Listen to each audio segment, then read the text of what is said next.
this is something that I've been sort of thinking over the last few years, really. And I think it's becoming more and more apparent that in the off season, teams don't feel the QB pain in Superflex leagues. Okay. And what I mean by that is that people are so happy in the off season to sit back, look at their rosters and go, I've got 2 good quarterbacks, I'm happy. And then as soon as we get to week 5 or week 6, there's a quarterback injury or there's bye weeks and things like that. And suddenly people are scrambling to get a quarterback onto their Superflex roster. And so those quarterback prices rise.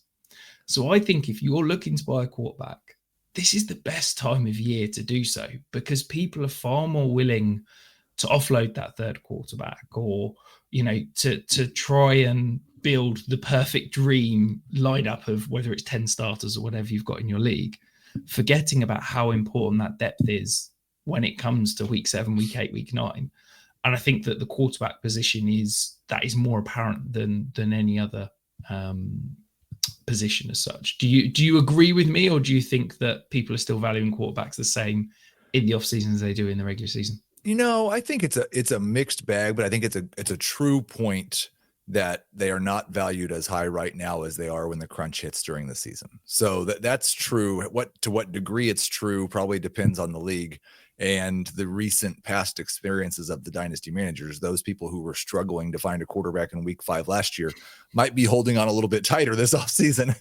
But no, I think it's true. And it's even more true with lower, what our guys are perceived as lower ceiling quarterbacks. Yeah. I think I've really seen it even with younger guys like Brock Purdy and Jordan Love. I think a down year in fantasy production, and now this time of year, those guys are a lot cheaper than they should be. Yeah, absolutely. And I think, look, Lamar Jackson, Josh Allen, they're always going to be priced incredibly expensive in any dynasty league. But I'm always looking to try and build rosters with 4 or 5 quarterbacks if I'm legitimately contending. And I think that now is the perfect time to scoop up. I mean, I did an article and a podcast on Dak Prescott, and his value in dynasty circles is absolutely wild to me. QB 19 in ADP is absolutely insane. But if I can go and get, the likes of Geno Smith or Matthew Stafford, Tua, those sort of guys, you can buy so much cheaper now. And as soon as there's one injury or bye weeks hit, their price will increase. And that's where, if you're the team that's got 4 or 5 of these average quarterbacks, it puts pressure on everybody else, because the more quarterbacks you've got, the fewer the other have. So if there's a bye week hits and there's 6 teams on bye or whatever, you can sit there pretty and almost name your price, because people are going to come scrambling. Well, I think that the tool one brings up another thing that I've noticed this offseason is that players who have had injury problems in the past get devalued a little bit more right now, because people are thinking, are they going to be available?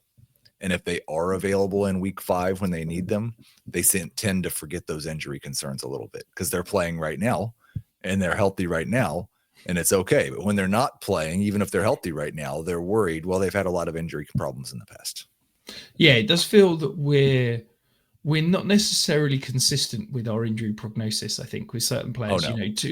Tua, I get, it's head, so it's incredibly serious. But it feels like we ding him massively. But, someone like Breece Hall had the ACL injury, was significantly slower last year. Nobody talks about injury concerns with him. And it does feel like it's one player, huge issues, other player, we're fine with the injury concerns. We'll just brush it off and kind of move forward.